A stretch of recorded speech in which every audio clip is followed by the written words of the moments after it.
they hear what the people they talk. Want to get a shakeleti love. So love when I wanna get another one, I go take and do it in I love. Waiting you love, oh. No be waiting I love, oh. Waiting I love, I go do what we done my heart, oh. Go no be vodka. Mr. Money Changer. But when I know the ways that Mr. I want to hear what the people they talk. Want to get a shakeleti love. So love when I wanna get another one, I go take and do it in I love. Waiting you love, oh. No be waiting I love, oh. Waiting I love, I go do what we done my heart, oh. Go no be vodka. Mr. Money Changer. But when I know the ways that Mr. You let a yum yum yum yum yum yum yum yum yum yum. Na yela pere, mat na yela pese. You let a yum yum yum yum yum yum yum yum yum yum. Na yela pere, muna kapera, chora kakisa, oyari yela pere, balungna baire.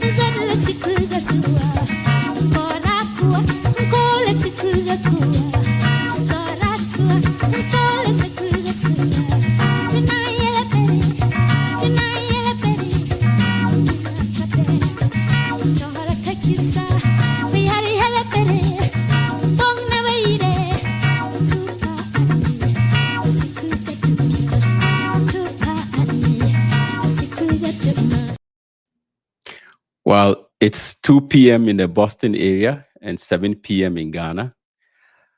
And welcome to the Assembly.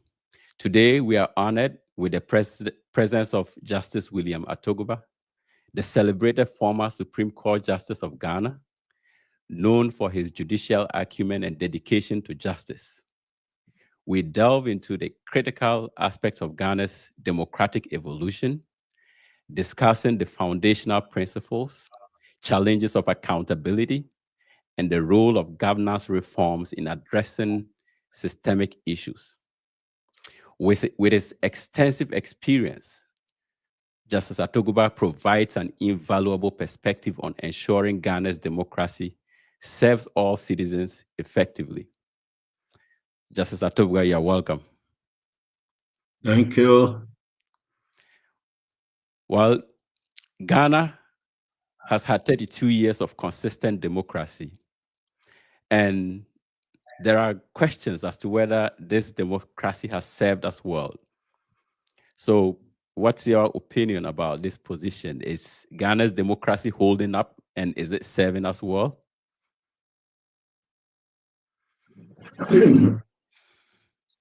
Well, it's yes and no.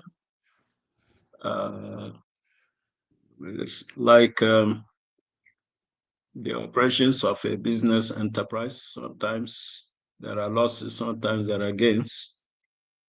And on the whole, then you strike a balance. What I have in mind is that, Ghana is steered by an executive presidency and supervised in a measure by the parliament and the courts. In the incidence of the proper functioning of the democracy will have to be viewed against the performances of the various governments, presidents we have had since the 1992 Constitution came into force on the 7th of January 1993. So you look at Rawlings' regime, I think the democratic process fared surprisingly very well under his civilian presidency.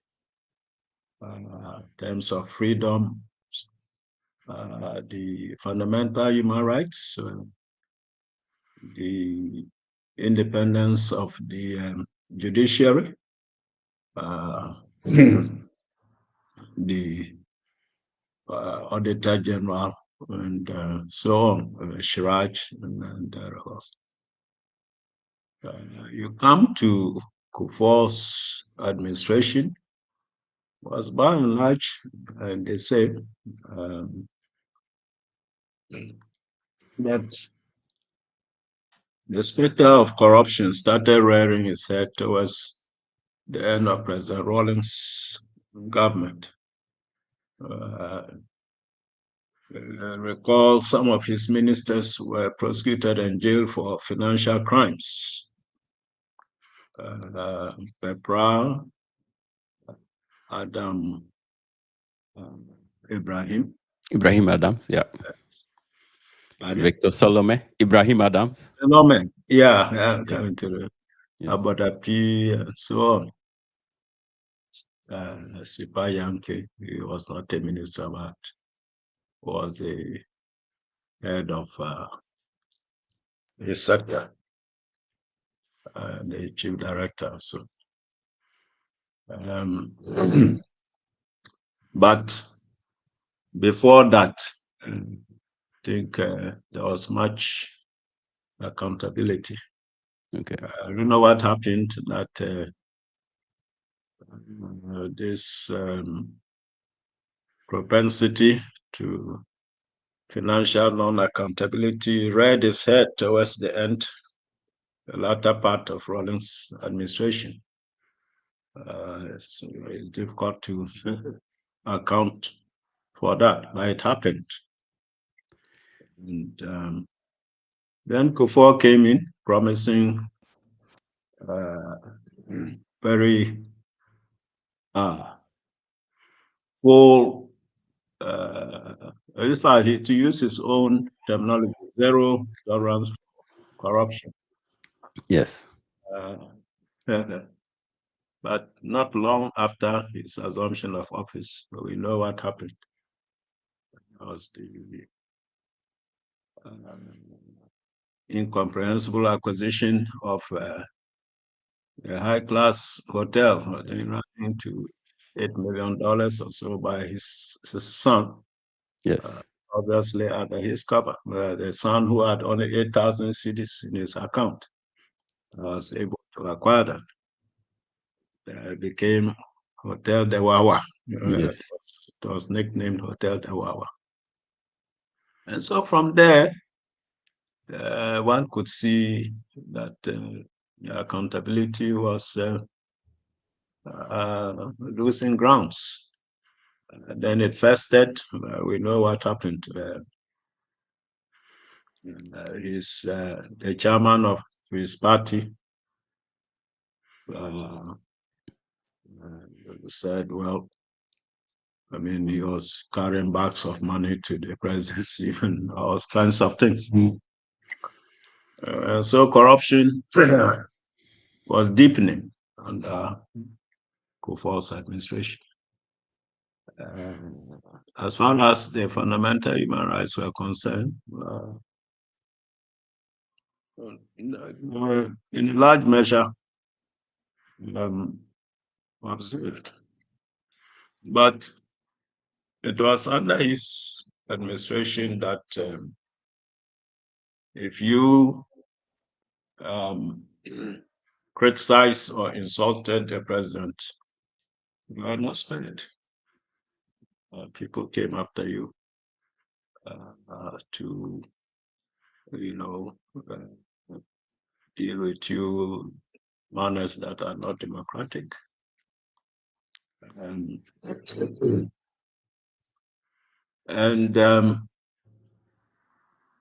So one could see that the governance system was getting diluted. The independence of the judiciary started melting down from my assessment under Kufuor's administration. Why do I say this? It was under his tenure that very junior justices, three of them who hadn't done much time on the High Court, even lesser time on the Court of Appeal, were hoisted onto the Supreme Court. I can tell you for sure that at that time, I was the representative of the Supreme Court justices on the Judicial Council. And I took exception to that very seriously. I asked the Chief Justice what signal she was sending to the senior justices of the Court of Appeal, in particular, who were bypassed by these juniors coming to the Supreme Court. How would they continue giving of their best? But I was the only one who raised that concern. Nobody supported me in it. There's only one person who was my classmate in the law faculty, the University of Ghana. He became the editor of the Ghana Law Reports. Okay. He alone said something. And what did he say? He only said that the number of nominees she had brought for consideration was too big. There were 7. Okay. So she said she'll go and review the number downwards. She went and dropped 2 rather senior justices. Justices Mafo Sound and Gbedegwe. They were senior on the bench to these others, Doche, Niyabua, Bafuboni. Surprising to me.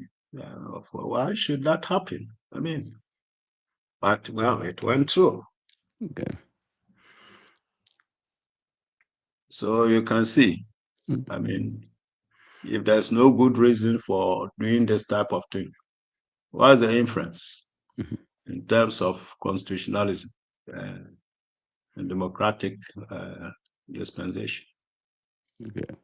So that was the situation there. I also remember that when he was swearing in Chief Justice Aqua in succession to Justice Redu, I was present. And he said that, well, even though he was supposed to be independent, the judiciary is independent, but he had to take politics into account. He repeated that. I was there. And so, when a person is told this in his face on the assumption of office by the person who has appointed him, Yeah. that's not a positive signal for judicial independence. Okay. And unsurprisingly, after some time, one bright Akwete, I admire him for that. Very fearless, private legal practitioner. Was a politician at the same time, a CPP activist, gunning for presidency later down the day. He brought a petition for the removal of Chief Justice Aqua, alleging many serious things, among them that he was directing some judges of the High Court as to how to dispose of particular cases.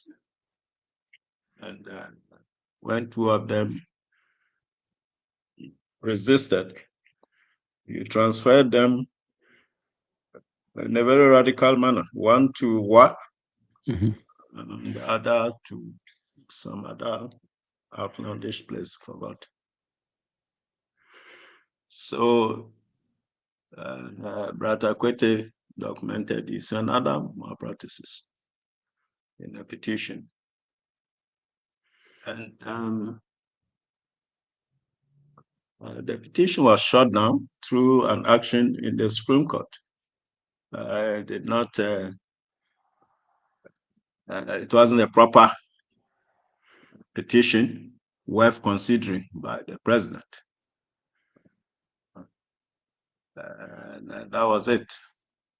I was certainly not on that panel. I myself, before that, for about 6 months, been virtually suspended as a Supreme Court judge, simply because I maintained my dissent on some aspect of the Chachuchi Chikata case. I think you are aware of that case. Yes. Came on review. The fast track High Court case. Yes, but the fast track, incidentally, I was initially in the minority that was dismissing Chachu's action. Is a challenge to the constitutionality of the fast track court. Okay. And it was, and there again, at the time the decision came, it was a 9-member panel. 4 of us were a minority. Myself, Aqua, Redu, was the 4th, I think so far, Kufu, yes. Kufu was then out of the country, and he fumed against the decision and that he would do all in his power to reverse it. Imagine that. He came, I think 2 other judges, Kwame Afre, and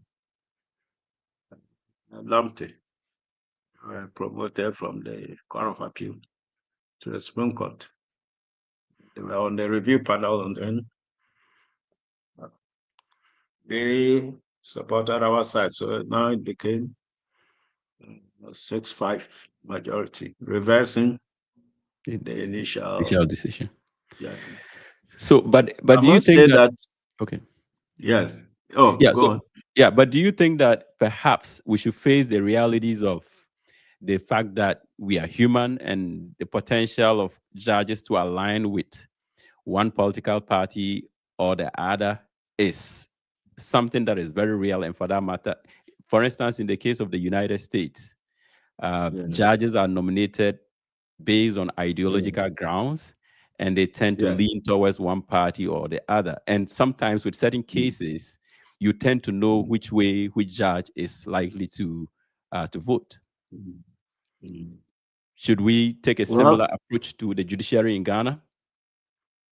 Well, for me, I unhesitatingly say, and I've said in conversation with some friends, I don't go out, a few people come and we discussions. I have often said that the United States judicial system is a bad example to the world, a very bad example, because they openly allow for the packing of their Supreme Court. They do it openly. Now, how do you have an independent judiciary in that manner? If you look at it, I confronted some judges who were on visit to Ghana and some lawyers from the US about the Al Gore electoral case. Versus Bush. I asked them, I said, you in the US, you say you are the beacons of democracy in the whole world. And how did Al Gore's case go that way? They couldn't give me an answer, but they went back and sent a book entitled The Scorpions of the Supreme Court. Okay. I think giving the background of the appointment of the justices from Frankfurter and all these people up to recent times. I think probably to let me see Clinton. the undertones Okay. of the appointments. Well, I couldn't really get it as they intended.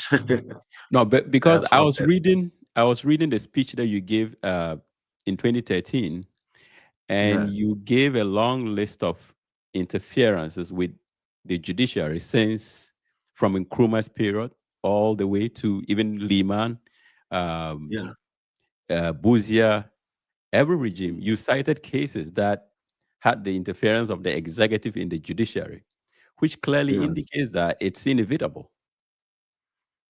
Uh, I wouldn't say it's inevitable simply because it happens. It ought not to happen. It could have been if the country and all the stakeholders were minded to do that, to prevent such interference, to succeed. Okay. If not 100%, to a very large measure. Let's move to the United Kingdom. Do we have such grievances about the English judicial system? I'm not aware No. of any fear of executive interference with the English judiciary. Yeah, I'm not aware of any instance, except the famous or infamous case of Liversidge versus Anderson, Mhm. which was a wartime detention case. And the court literally upheld the power of detention. It could not be questioned. I will remember the famous dissent of Lord Atkin. Mhm. I view with apprehension the attitude of some judges when face to face with a question of construction of a statute show themselves more executive minded than the executive. You know, the question is whether if A has grounds to believe can mean if A thinks that he has grounds to believe. Well, so that is it. You can see the temperament of the English judiciary. With hindsight,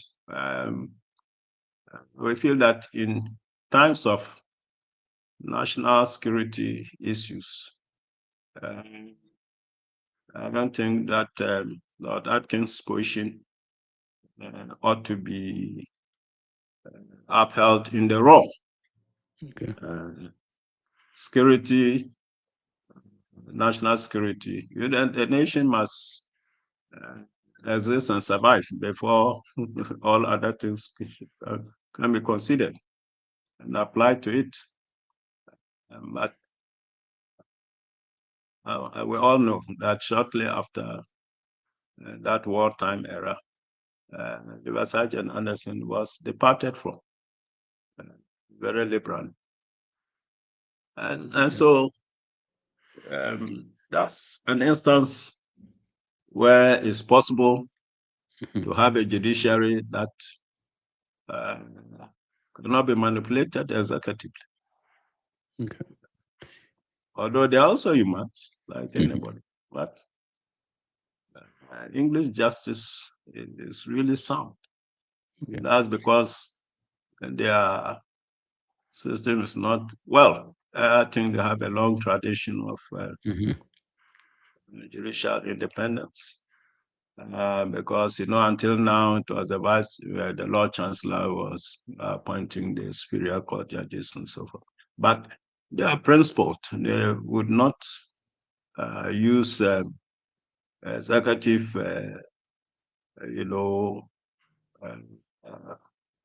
malleability. It's well known that until the establishment of the English Supreme Court, the judges of the superior courts were drawn from the QC class of England. That was it. The QC class, as we know, consists of the crack lawyers of the English legal system. And so it's a question of merit, nothing else. Okay. You know, so it's a doable thing. Okay.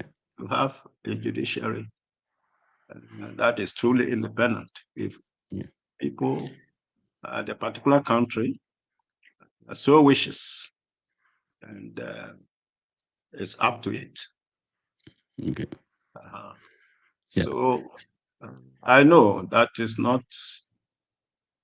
possible to have 100% independence. Although I still, in the round, I do not see why, but I grant some dispensation in favor of your point of human fallibility. But the margin of it should be so thin that it cannot have a cumulative effect. Because, it's a panel of judges. And if you have only one or two bad nuts, they cannot hold sway over the important decisions.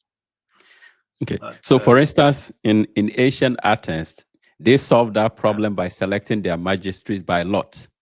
So, in the case of Ghana, is there something that you think could be done to at least, if like move closer towards that aspiration of judicial independence? I think it's an aspirational goal. We cannot achieve it in its ultimate form, but at least we can aspire. And what measures could be put in place to drive us in that direction based on what you have observed over the years? Yeah, I mean, first of all, we have to intend it as a nation, particularly in terms of the drivers of the constitutional order and its operations. There must be that political will on the part of whoever is president, part of the executive, and the bar association and the general legal council. We look at the present composition of our judicial council. There's no intendment to really uphold the independence of the judiciary. Let's go through it just briefly. Okay.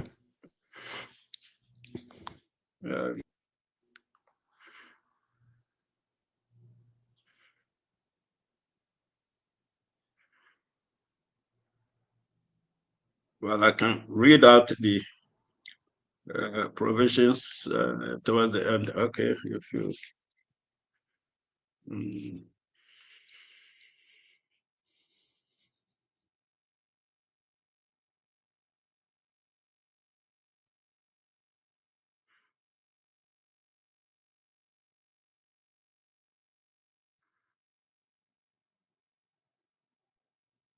Sorry for the hold on. But I could tell you its composition without.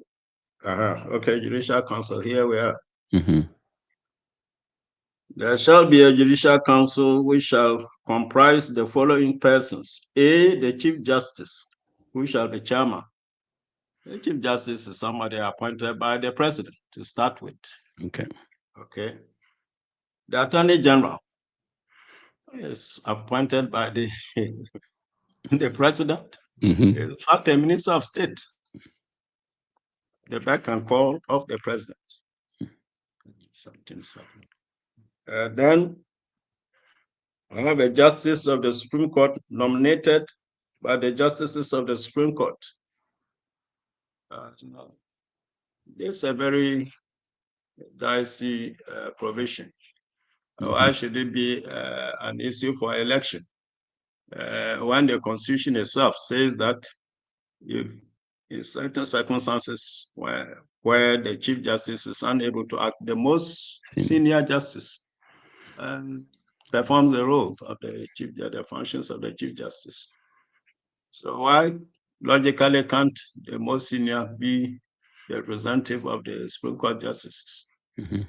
But that kind of fluid provision gives room for the Chief Justices to maneuver and pick the one they want by Okay. influencing the vote. I was there, I'm telling you.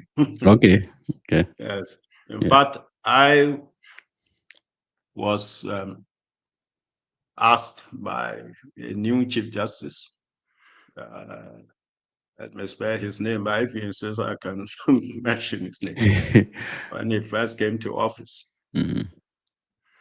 that he was our representative on the Judicial Council. Now that he was Chief Justice, he wanted me there.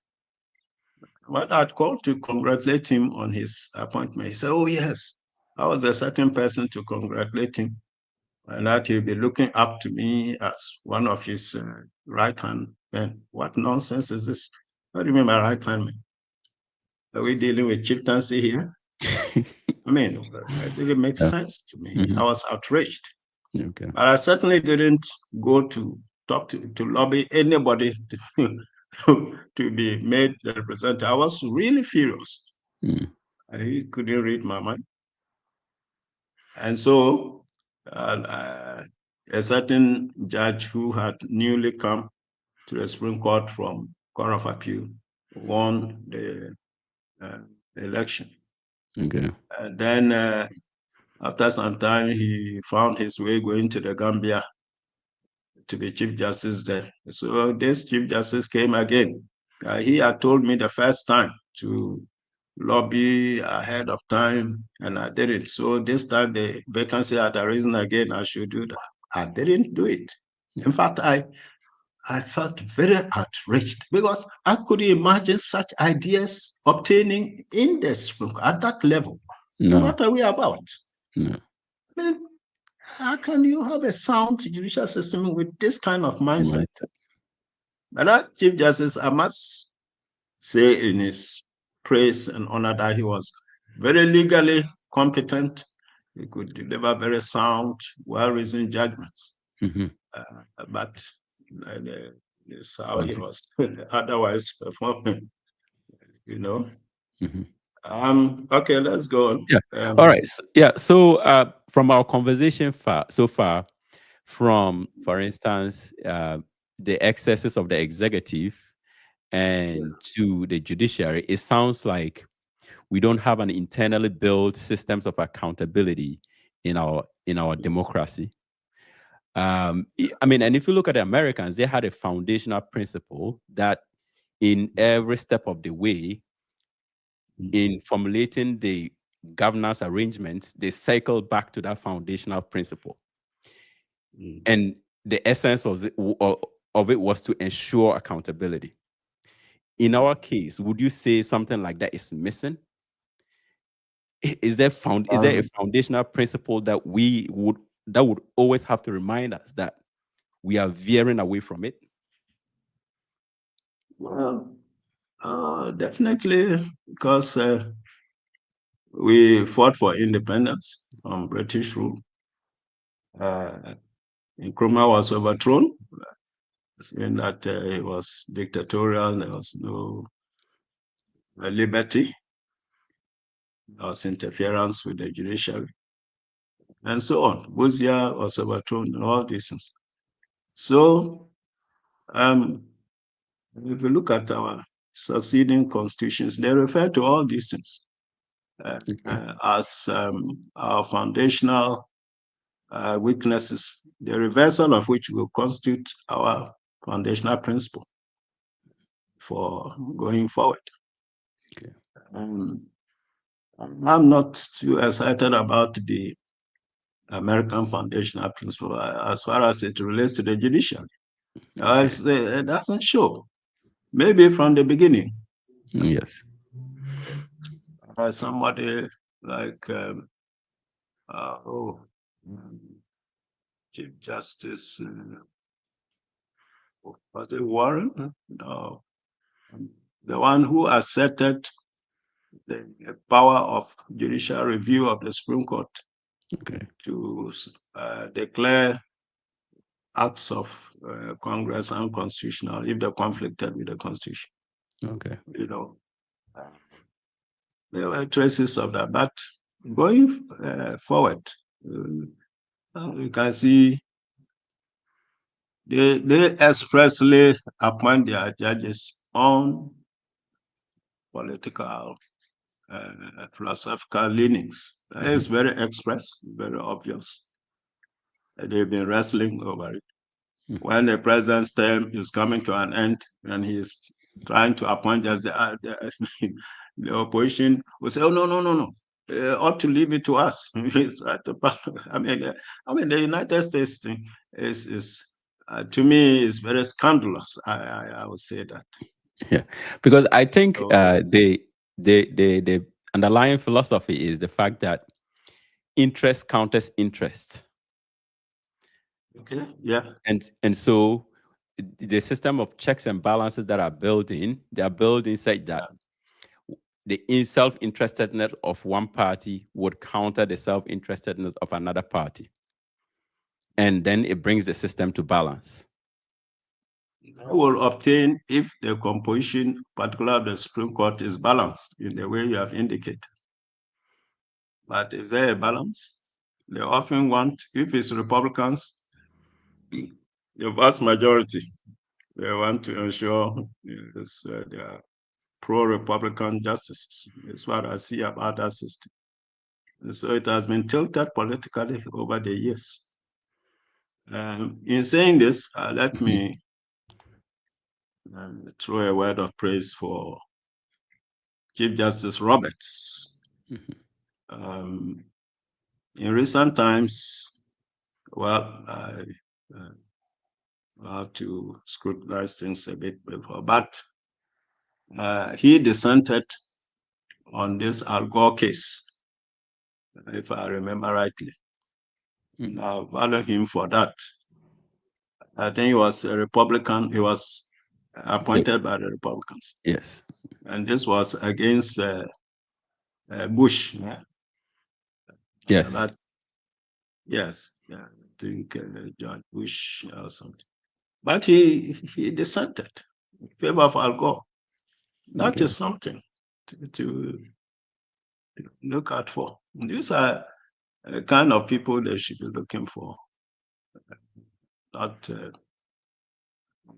going by party colors, ideological leanings, as they openly do. As for the US, they openly do it.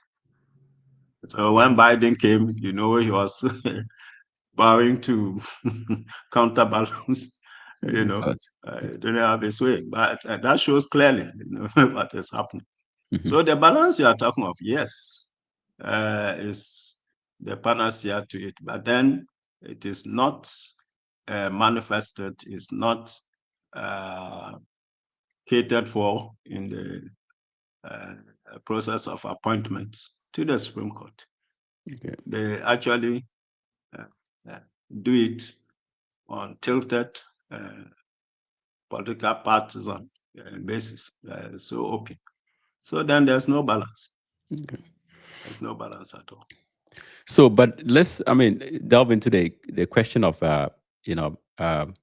separation of powers in our system as well. Again, the idea of accountability is supposed to be checked by separation of powers.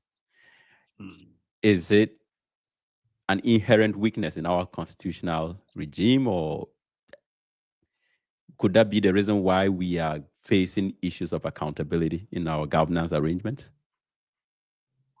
Well, yes. If you look at our constitutional framework, we do not intend a wholesome and strong separation of powers. You have them enumerated: executive, judiciary, legislature. But then look at the appointment process. The president is appointing virtually anybody who matters. That's a recall of independence. I particularly remember that when Chief Justice Aqua passed, and they were looking for a Chief Justice. I've been trying to get that publication. I said it was in the Daily Graphic. It was stated brazenly on the front page of the Daily Graphic. I went to research to get that, or maybe I misrecollected the paper, where it was stated that the post of Chief Justice is political and that seniority would not count. And I knew that I was the one they were aiming at. I was the most senior in real terms, because the most senior was very sick that time. Nonetheless, they even brought him to act over and up to block my way. I couldn't be bothered. Okay. I just wanted the right things to be done. If I have the chance, I'll see to the right thing to be done. If you block me, well, you can't blame me. But to the extent that I still can do it in my judgments, I'll do so. That's what I'll continue doing. You see? So you look at, I was reading out the composition of the Judicial Council. You start with the Chief Justice, an appointee of the President, the Attorney General, and the representative of the Supreme Court, and a representative of the other ranks of the courts. These are all below the Chief Justice. They look up to for their welfare, largesse, benefits, and promotion. Are they going to stand up to a Chief Justice? And you have 4 nominees of the president sitting on the Judicial Council. Where's the intendment that is the judiciary should be independent? And these are the Judicial Council, all appointments go to the Superior Court, which are the most important, emanate from the Judicial Council. There's no way somebody can be appointed to the Superior Court without a recommendation by the Judicial Council. And then you have somebody, say the Judge Advocate of the Armed Forces. Well, what's the clout of this kind of person? And then the legal advisor to the Police Service Council or something. What's his clout? Yeah. Then the editor of the Ghana Law Reports is appointed by the system. What is his clout? So where is the intendment in support of the separation of powers as far as the judiciary is concerned, when it's like a kite? You throw a kite up there, but it's controlled by the string. That's how it is. You look at the executive. Parliament. Yes. Parliament intended to be independent, even contextually, under our Constitution, where the Constitution itself requires the majority of ministers to be appointed from Parliament. There's a complete fusion of the executive and the legislature. There's no intendment there, even contextually, to institutionalize the separation of powers. It's quite clear. You come to, as I said, the other important bodies, Auditor General, SHRAJ, Electoral Commission. All these are appointed by the president, either in consultation with or on the advice of somebody.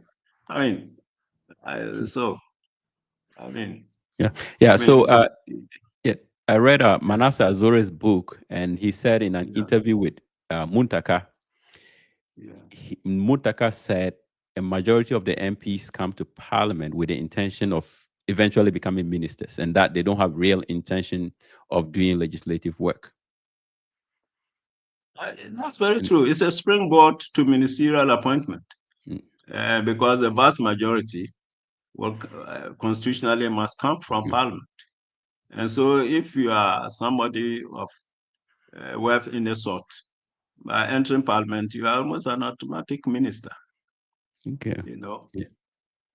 And I'm scandalized because I think it was the 79 Constitution which at least provided that if you are appointed a minister from parliament, you must resign from parliament and then a by-election. But this time at all. No, yeah. So you are holding the position of member of parliament and an executive member of the government, and you form the majority of parliament. Where is the separation of powers? Where? Well, I mean, and most of the people that support that position actually cite the shortcomings of the Liman administration as a reason why they should merge the two, that his budget didn't pass, and that kept, government business on hold. Well, let's look at that closely. Must all budgets pass? If all budgets must pass, it's just a mechanical exercise. What is then the raison d'etre of the parliamentary overview of the budget?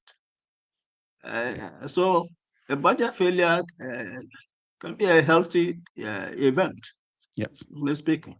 And the Le Mans government, well, they had only 71 members, and the opposition put together has 69 members of the various breakdowns. The coalition, parliamentary, yes. And so it happened that way. Except it can be demonstrated that there was bad faith in it. You don't see why somebody should panic because of that and make it. That means you want parliament to be a rubber stamp. That is what it amounts to. Because if it is to do critical, independent assessment, a budget can fail. If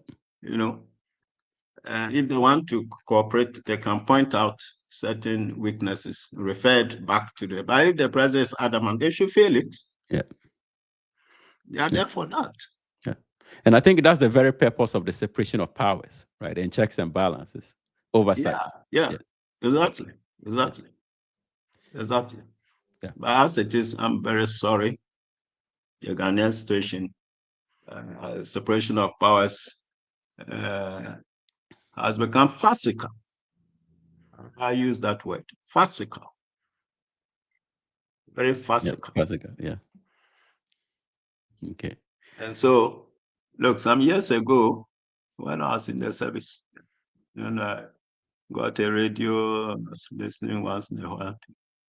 Some MPs were frank and bold enough when elections were approaching. They were interviewed on radio, and they said for them, Parliament was a rubber stamp, and that it was inconceivable that they would go contrary to the president's wish. They said that on air. Said that. And I admire them for that, at least for being that frank. That is it. And our party system is such that loyalty in Ghana is more to the president and his party over and above the national interest. That's our situation. Except a few accidents. Just let us recall. Kufuor's second term after the 2020 general elections, when it was a hung parliament, and they were to elect the speaker, and when the count of the vote was showing that the MPP would not have the speaker, an MP actually took hold of the ballot box Well, and was and running, running out. Yeah, yes, live. on TV. And later he even said that he couldn't imagine his party losing out on that. So he History. had to do that. Look at that. Look at the mindset. You see, this type of thing. Are we serious? You know? And the question is, as you said, people go there, they want to position themselves for the perks of ministerial power, other favors. Look, even up to date, to date, there's speculation that the MPs demand managed to pass bills. Okay. I actually sat on a platform near an MP, I've forgotten his name, a PhD holder, and one of our resource persons, a lady, was delivering a speech, and she touched on the importance of money and so on. And this man sitting by me said, yes, money is important. So they bring the money and we pass the bills. Wow. PhD holder, Wow. an MP, he was sitting by me. Just look at that. So is this a general breakdown of civic virtue? Is there no civic culture in our system whereby, there's just that natural incentive to be noble in your dealings? Well, by and large, I would not even say by and large, largely so. You may have some who will be averse to this corruption, but how many are they? It's a small number. Cannot have effect. And probably people feel that the only chance of making money as an MP realistically is when bills come. Otherwise you're at the beck and call of the executive. Want something, you have to go and lobby a minister. He doesn't like your face, particularly when you are from the opposition. You dare not. Yeah. These things have taken hold of our system. Okay. So yeah. Yeah. Yeah. So talking about accountability, there's oral that has been put out by the NDC as a way of addressing the corrupt practices of public officials. And I think during the vetting of the Attorney General nominee, he also mentioned the potential reintroduction of the public tribunals, analogous to what happened in, I think, was it the AFRC or PNDC days? PNDC era. Yeah, PNDC. So do you think these are mechanisms that can improve the accountability of public officials? Or to start with, the perception about the public tribunals, there was an outcry against them, particularly by the legal profession. They boycotted them for a long time. Even though they tried to placate them by providing for an appeal to the National Appeals Tribunal, and they still were not satisfied.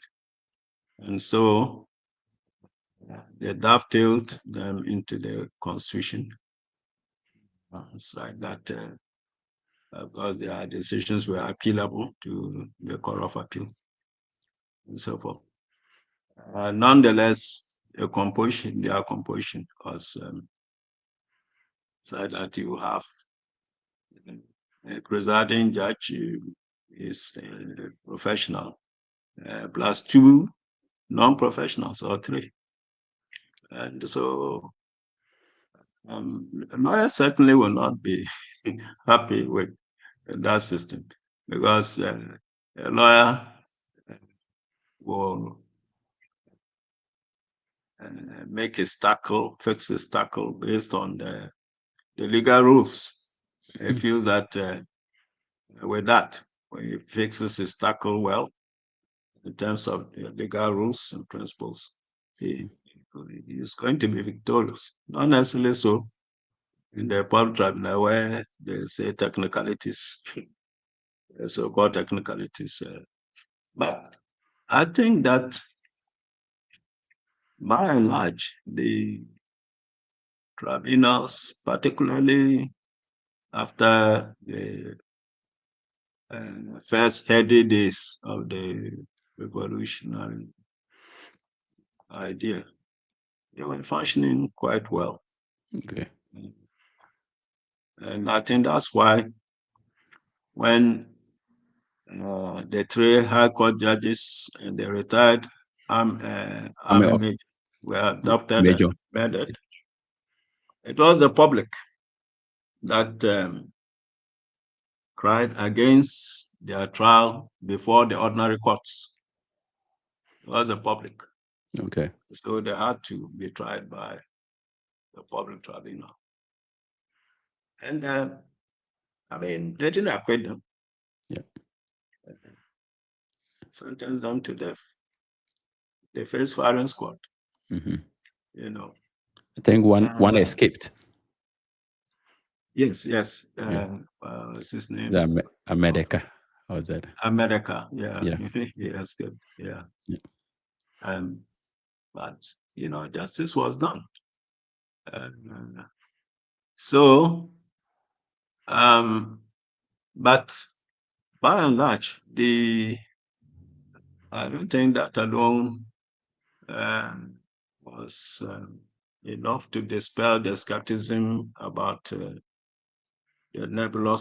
perceived nebulous nature of public tribunal systems. So the confidence in them was not high. Okay. And I think it persisted after the Constitution came into force. That's why they were fizzled out through the attitudes that the Chief Justices adopted towards them, actually strangled them out of the system by promoting. There were many of them. Each region had a tribunal. Okay. But Justice Redu, he started that. He promoted all to the regular High Court bench, Okay. except 2 regional tribunal chairmen. And I don't think they were getting cases. And I think when they retired, no other appointments were made. Yeah. That is it. So, as for politicians, that's why I don't go near them, because they always want to have their way.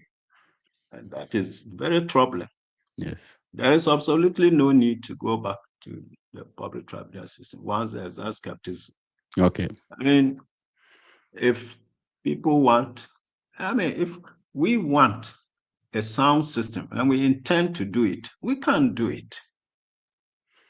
You look at the High Court, there are good ones there. And there's the Judicial Division for Financial Crimes or this kind of thing. Post them, see to it that they are moved there. They are constituted by such judges. Okay. And that is it. They will do a good job. Go and resurrect something that's controversial forward. Yeah. Okay. Okay. So, well, I promise to hold you. Yeah.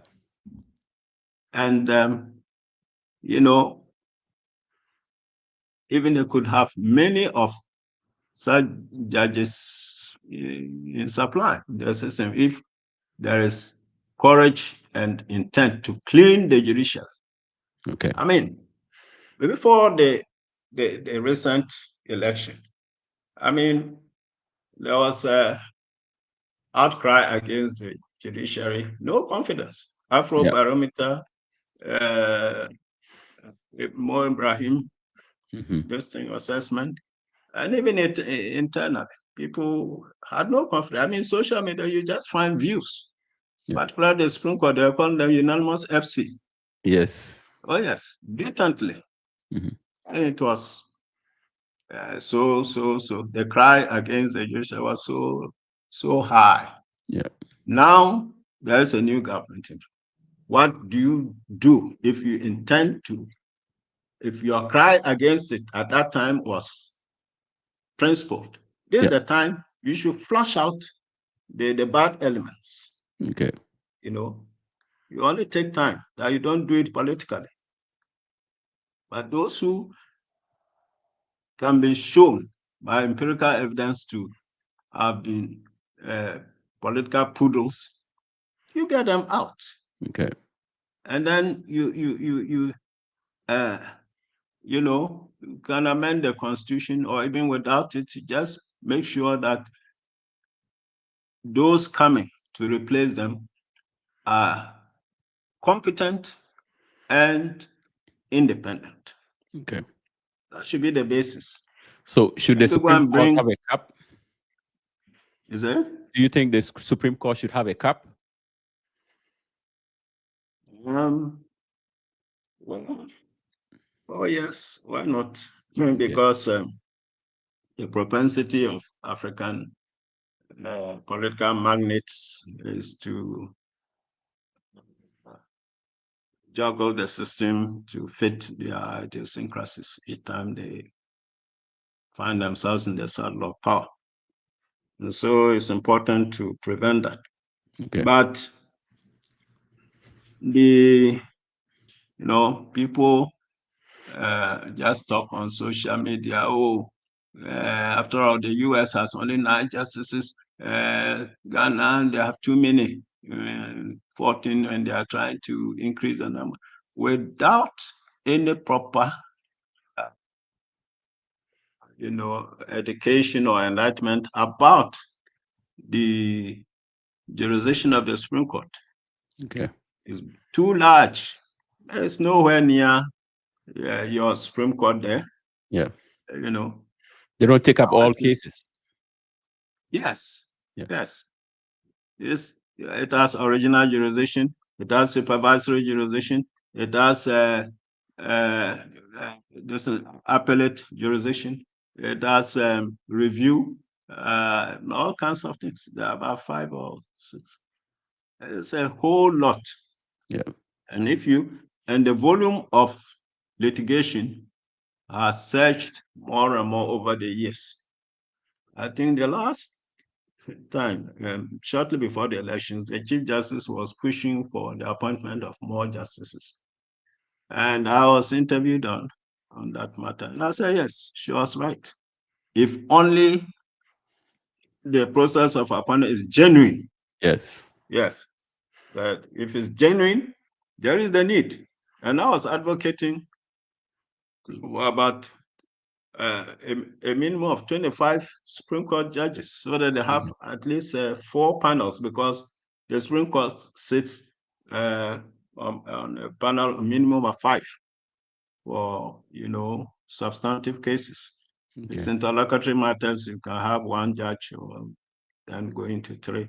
Otherwise, the minimum is 5. And she brought out a caseload of about almost 800 pending cases before the Supreme Court. And then justice delayed is justice denied. If you have almost 800 cases, and the judges are 12 for, let's say, even 15, look at it, it means that each judge will be called upon to handle not less than 5 or more cases at a time. To affect the quality of justice delivery. It's too heavy. Yes. And a record of appeal comes, a case, let's say it even commences from the High Court, a lot of evidence submission through the Court of Appeal and then Supreme Court. You have appeals from Houses of Chiefs, the National House, with leave of the Supreme Court of the National House. Supervisory jurisdiction is frequently invoked. Okay. Just, I mean, those normally are questions of law, but they are very loaded and contentious matters requiring a lot of reflection and deep research, you know. So Okay. I said, even if it goes, if they have even up to 25, that's fine. But that will give a panel, 5 panels available at a given time. Okay. But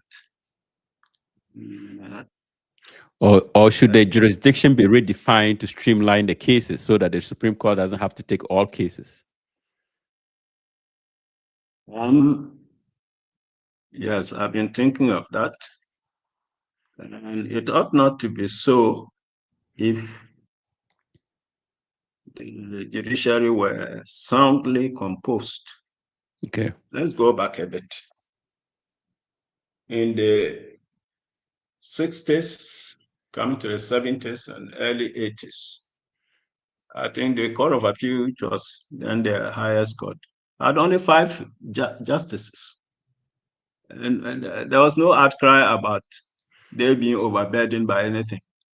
What happened was that the High Court was constituted by very sound judges. Okay. You know, Aban, Francois, Redu, all sorts. They were very, very, very, they came from the bar after several years of practice. And most of them tarried at the High Court for not less than 10 years before moving up to the Court of Appeal. So they were very much, experienced and, learned.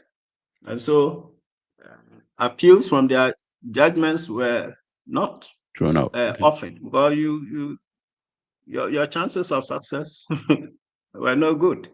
Okay. You see, and that lessened the work of the Court of Appeal.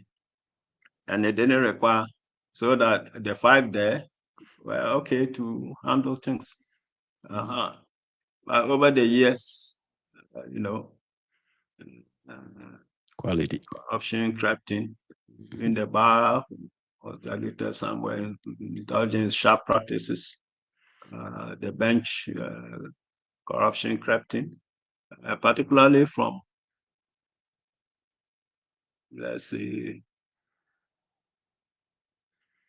2000 going, particularly. As for the Supreme Court, it also got affected further down there. Okay. There was an element in it, but it wasn't of any serious dimension. But over the years, it wasn't. Okay. So, but the Supreme Court didn't even need to be the final appellate court. The Court of Appeal, if it is properly constituted, should be able to be the main appellate court, the last appellate court, because look at our judicial system, from magistracy to circuit to high before Court of Appeal. People are drawn from that trajectory, and sometimes from the bar. In the good old days, the bar, you had to be solid. So either if you were proposed to the bench, everybody was expecting that and will hail you. So people coming up were competent in the law and the principles. And so with that, I mean, when a high court judge, a sound high court judge gives judgment. As I said, in the 70s, the propensity to appeal was very low because the judgments were sound. They were very well informed judges, very learned, Yeah. And corruption was not yet any factor, Okay.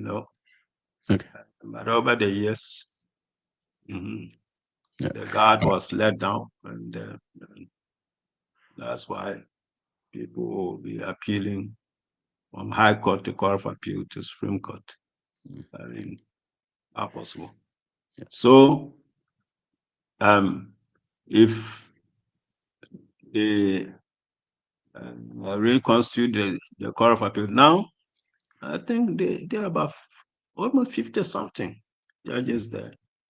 But that's because they have the provincial input. I call it provincial in the regions. Some judges go and sit there from time to time. But even there, the incidence is not so high that we need this kind of number. I remember when I was on the bench, and I realized that the Court of Appeal had up to 21 or 25 judges. I used to make fun of them. Yeah, you are a parliament, so you should elect your speaker. You should have a speaker. That's ballooned even beyond that. So the Supreme Court need not be overburdened if the judiciary is well structured in terms of quality, merit, experience, competence. I mean, you won't have so many cases going up. And the right of appeal ought to be really restored as it is as of right in almost all the situations. And so lawyers too,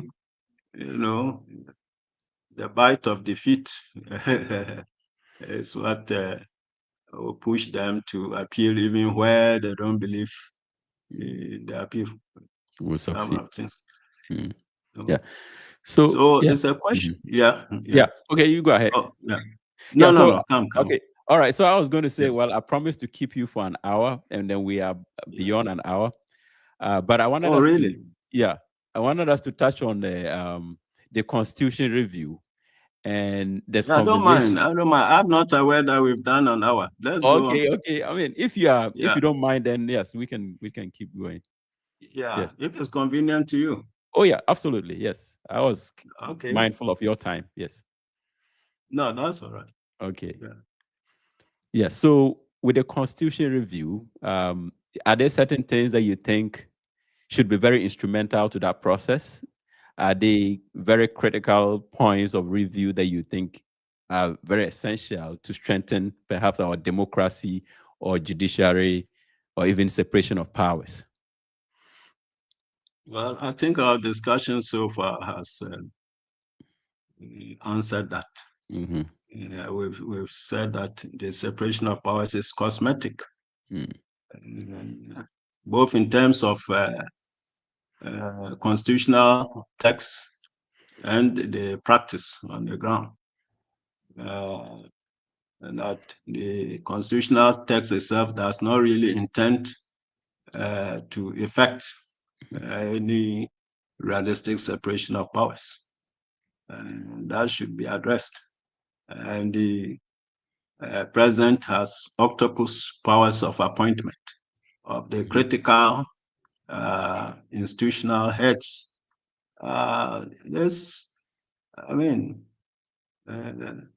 If you overpower somebody like that, and in the African context,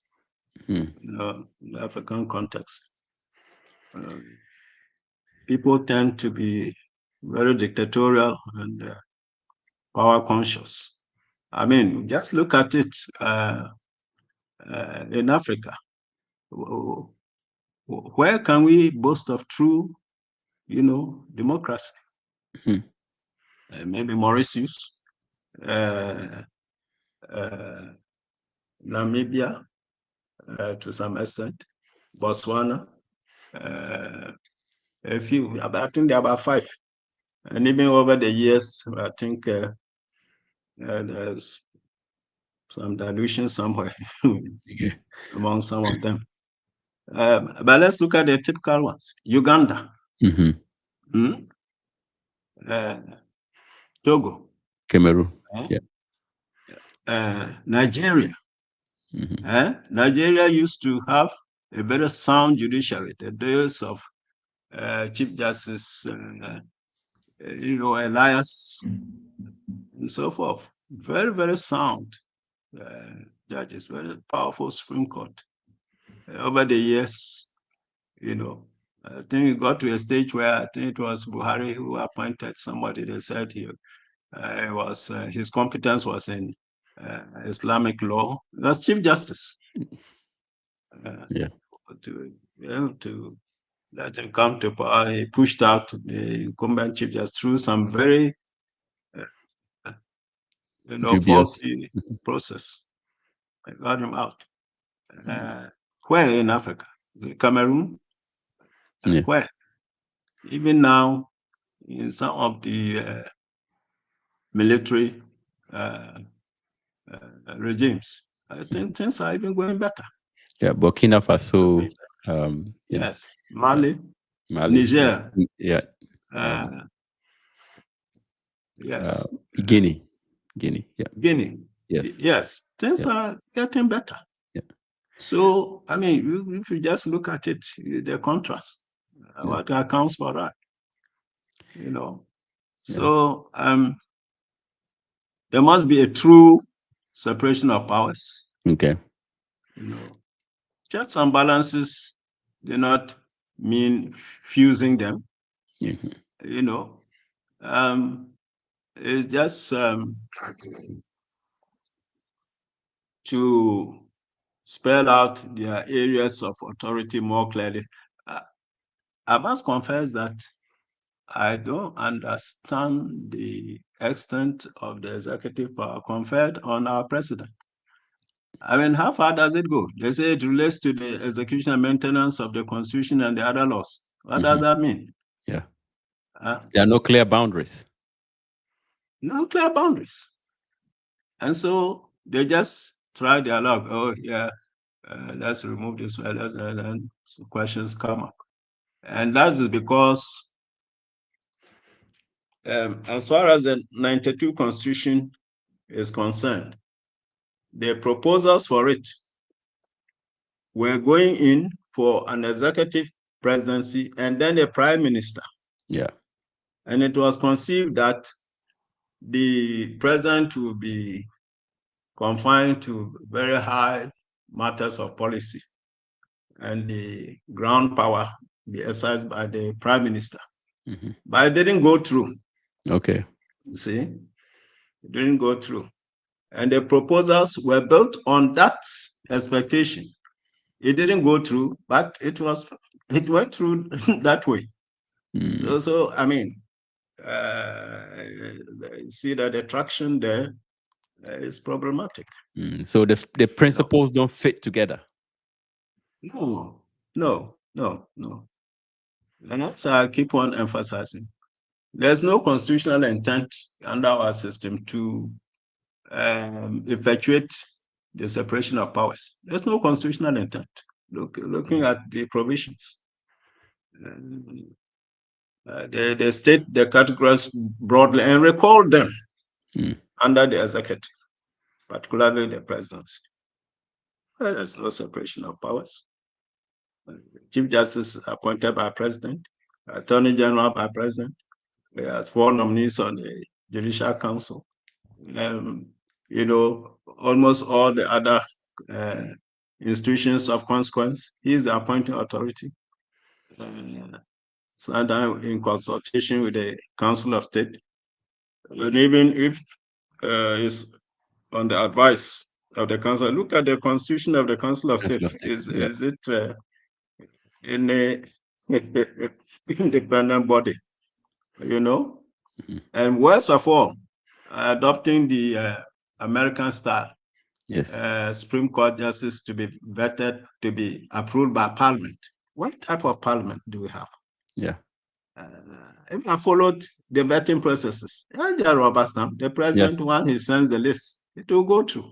No matter that there are serious detractions from some of the images The of numbers. the candidates, but they'll go through. Yeah. That's what happens.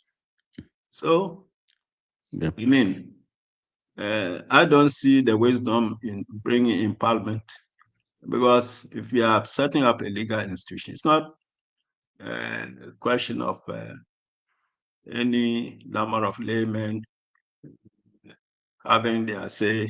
Yeah, finally, it's a professional thing, so it should be limited to the legal profession.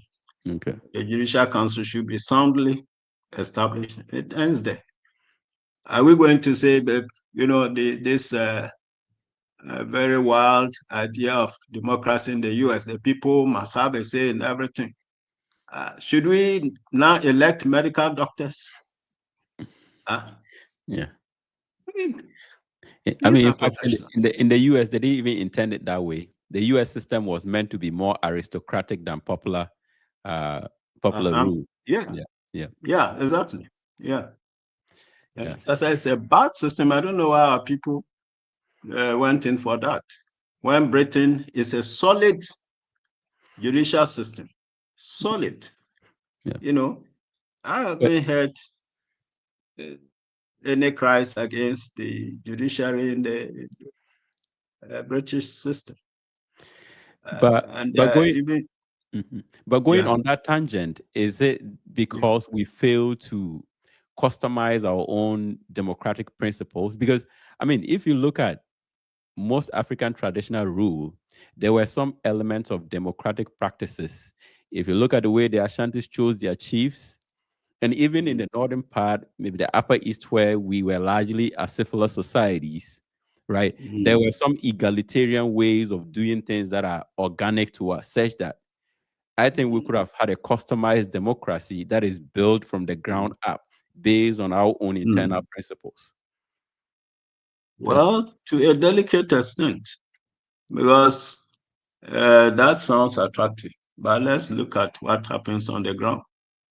Uh, the way chiefs, look at the number of chieftaincy disputes, conflicts.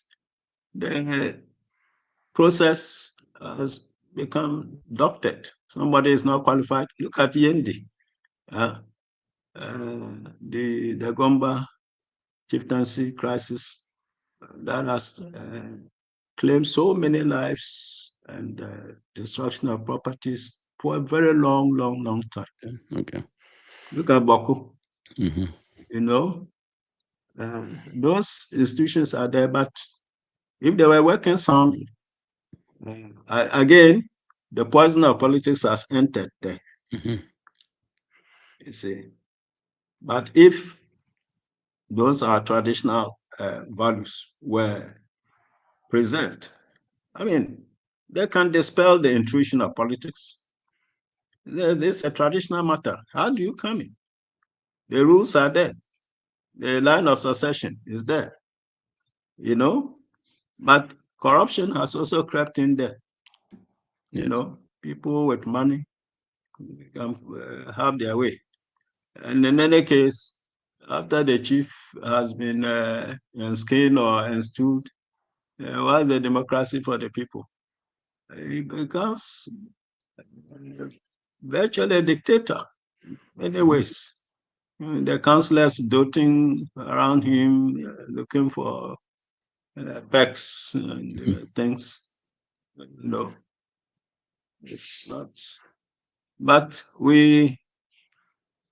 um, we can indict ourselves for blindly copying and pasting Western systems. I don't know why. Are we under any, you know, compulsion to do that? Is it a spell that has been cast over us? We want to evolve a system at once. Either we are going to Britain or United States. We can't think of our own, Yeah. you know.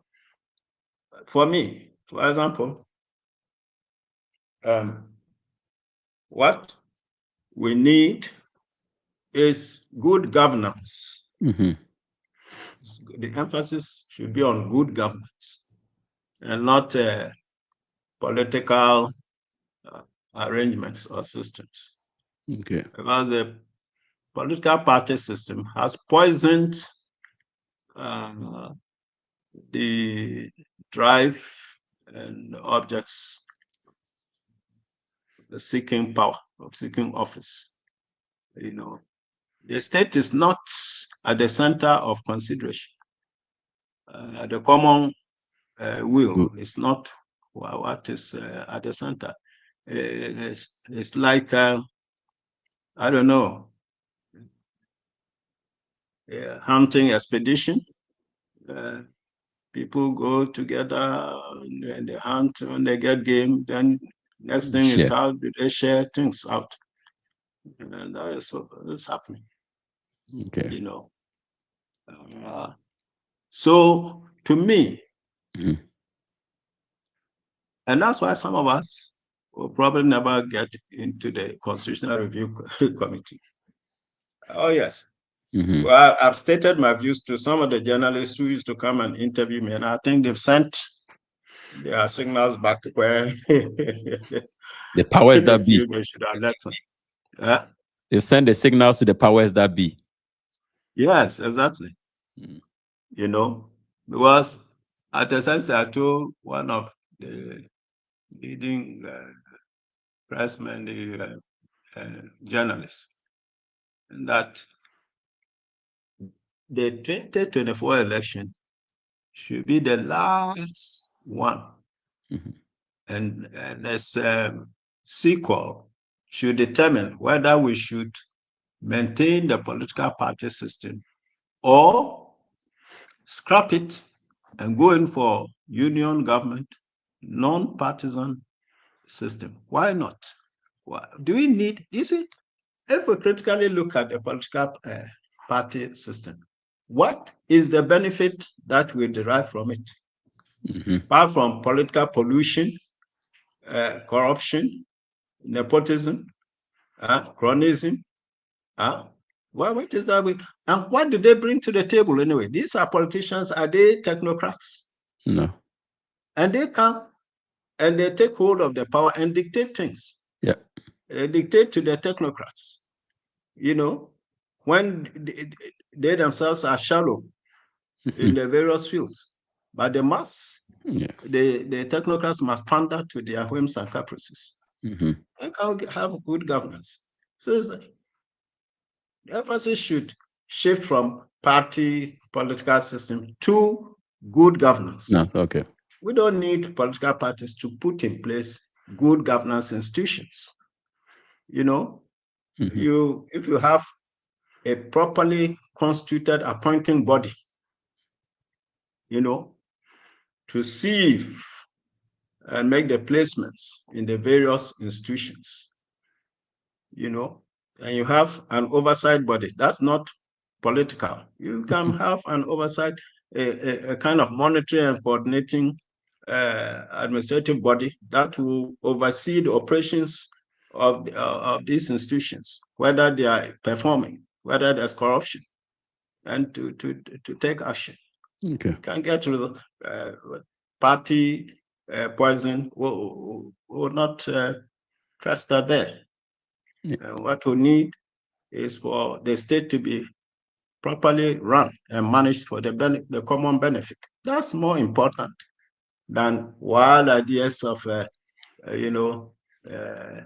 democracy involving the fundamental right to choose your leaders.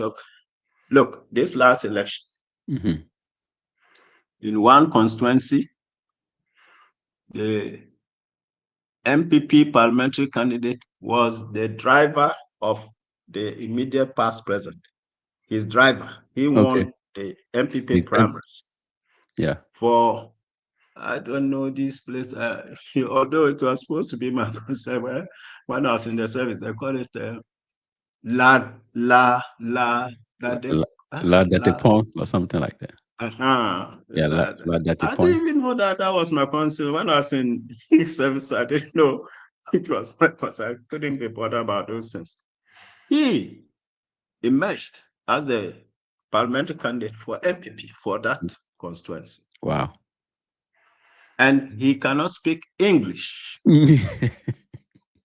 No, can't speak English. Yeah. He has never been to school. Because of the Or if at influence of the all, president. sure, money. Money, yes. Money. Mm. So where are we going with this? Yeah. And that he says democratic is an election. Is it an election? No. Cash and carry. Yes. Pay for play. Not an election. Yes. Yeah. Yeah. And see, people argue with me about civilian rules, but I've come to realize that civilians can be the worst dictators and corrupt people, simply because they know the wide world will support civilian system. That is their trump card. Okay. They enter into it not with intent to build any nation or to run a proper government, to benefit themselves. Okay. So as Yeah. you know, so people argue, oh no, you can't do it with other parties. And sometimes I ask, when there's a coup, do you have the parties? Doesn't the state operate? Sometimes for 3-4 years. And sometimes some military regimes do better. Okay. So, but there is some hope, because when you look at the last election, the electorate rose up, Yes. Discounting bribes and so forth. You can brandish your money in front of them in all kinds of quantities, but for the first time, they voted on principle. Yes. More probably because of the bite of the economic deterioration. Inflation surged up. The suffering was too much. Yeah. Probably that informed people. But having started it, I don't think they would like to slide back. And if that is maintained, okay, we can keep the political party system. Try and allows people to participate in the governance system and all that.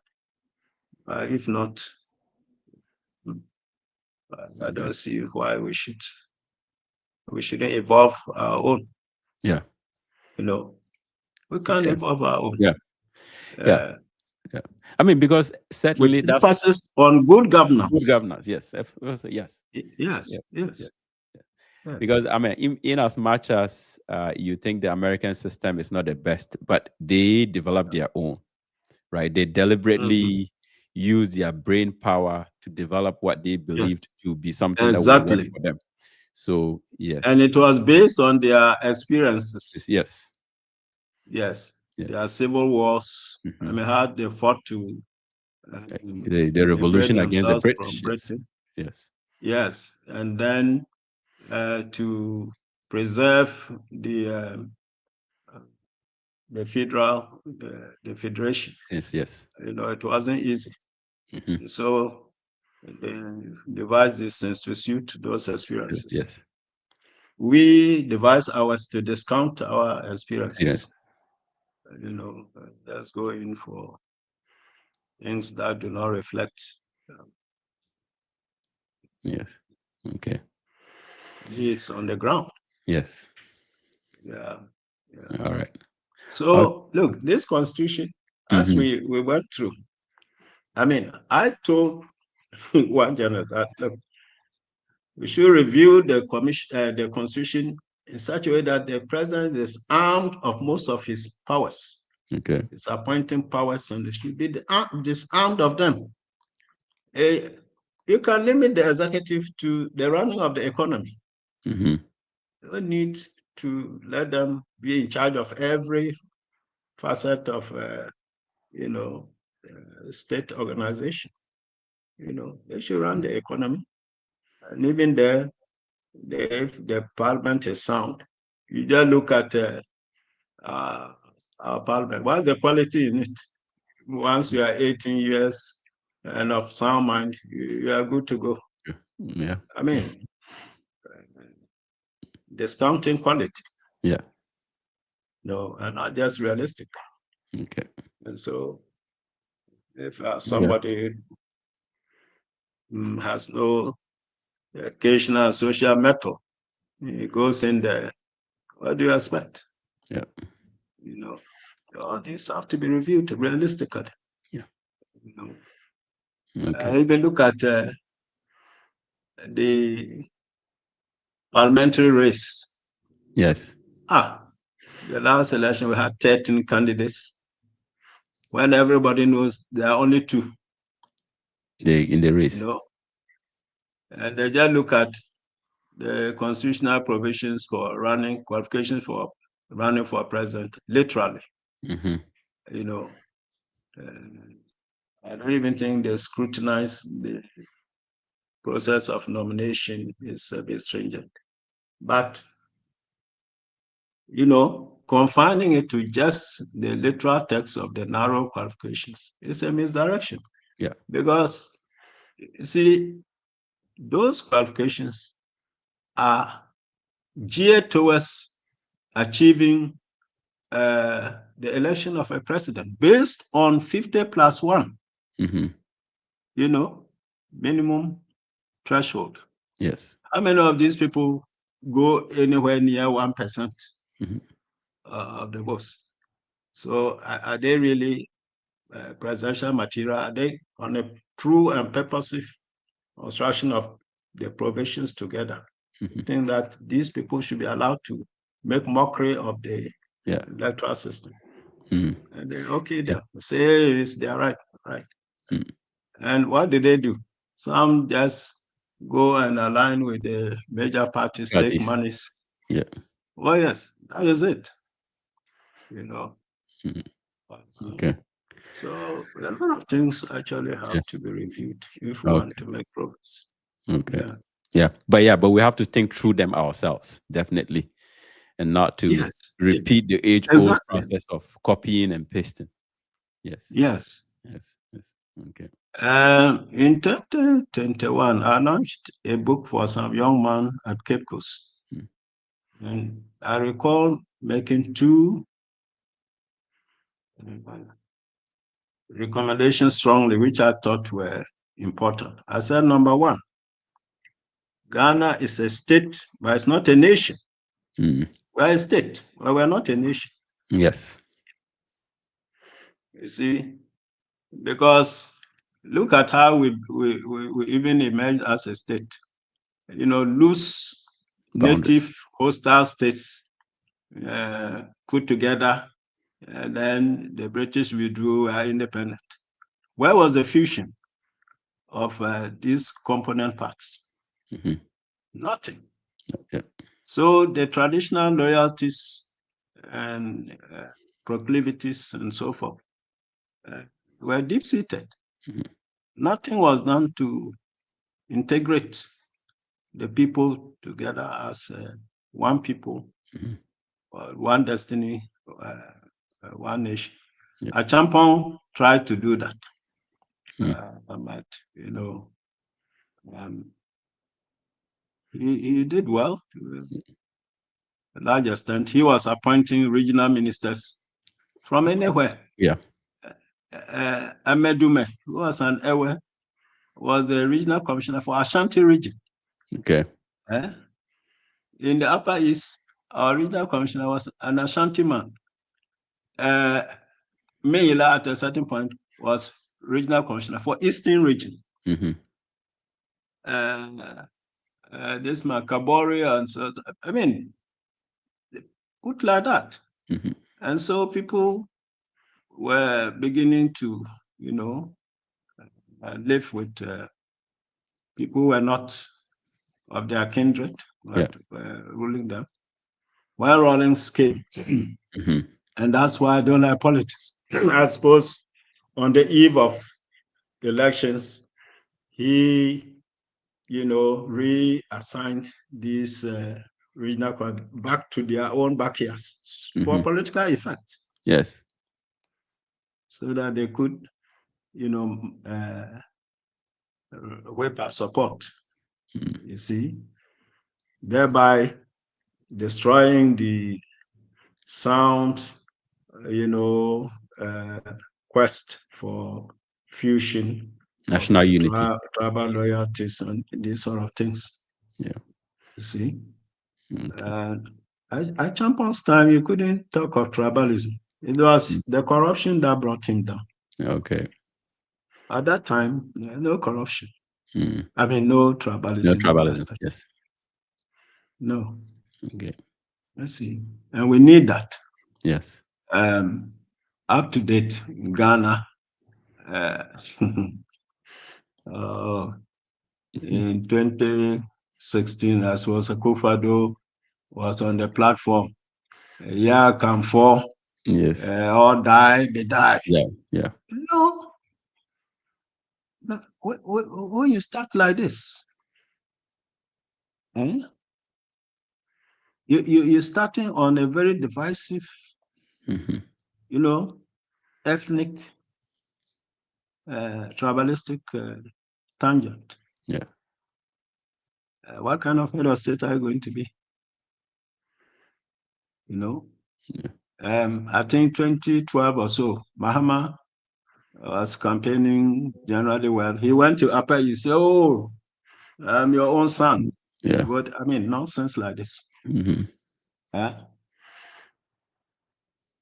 Constitution of Ghana says the state, in the directive principles of state policy, the state shall take measures to encourage unity and loyalty of Ghanaians to the state above all other considerations. Okay.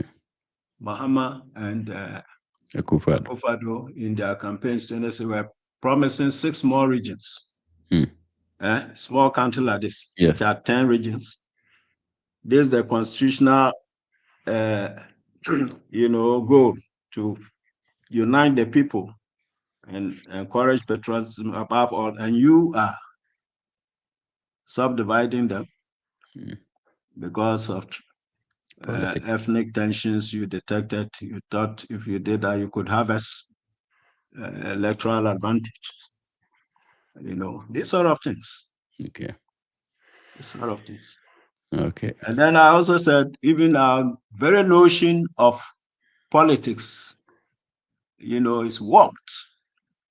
Well, if you look at the history, it didn't start on any sound foundation. Okay. It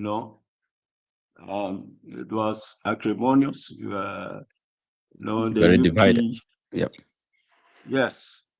And they were trying to bring down Nkrumah by all kinds of means, bomb throwing, assassination, and so forth. This was it, scramble for power. Although at that time he had not yet become a dictator. So why was this happening? And these people were doing that, grouping in Togo and planning these things, Buzia and all kinds of people, planning assassination, tactics. Those days, they say, oh, they will have to make use of the NT boys, Northern Territory. Oh, okay. Yes. Anyway, yeah. So all right. I was saying that we need a national dialogue on these things to redefine what politics actually should mean. Yes.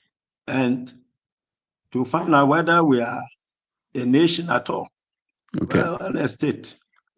And if so, what should we do to translate Ghana into a nation and not just a state of hostile tribal inclinations? Okay.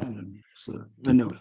All right. Well, I think you've summed it up for us. Good governance, national unity is the way forward, and we should depend on our own intellect to build a nation rather than copy from Western democracies, so-called Western democracies, right? So-called indeed. Yes. Yeah.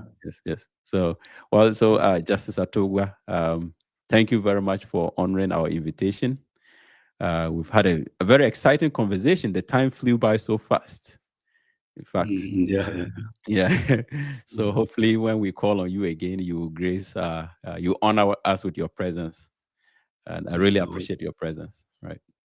Well, I'm surprised to hear that I have any honor to bestow on anybody. A lot I'm of it. just struggling to say or say what I think is good for this country. Yeah, I think our viewers enjoyed you thoroughly, and we hope to. Yeah. All right. Thank you. So I I'm wish you grateful all to you for the opportunity. Yeah. Yeah. Mm-hmm. And I must say that you and I have the same alma mater. We went to the same Oh, high school. yes. But not as classmates. I'm of the archival vintage. Okay. I entered Notre Dame in 1962. Okay. We're the third batch. Okay. Okay. Well, you entered when? I entered 1999. I mean, I finished in 2001. Yeah, so we are. Yeah, many years. The Notre Dame texture in you, Thank you. Mental outlook, and that's very good and encouraging. Thank you. All right, so I wish you all the best. Thank you. All right, and to our viewers, thank you for joining us. Thank you for joining us, and then we'll hope to come your way again next week, Saturday, with the assembly.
Satasua, is that less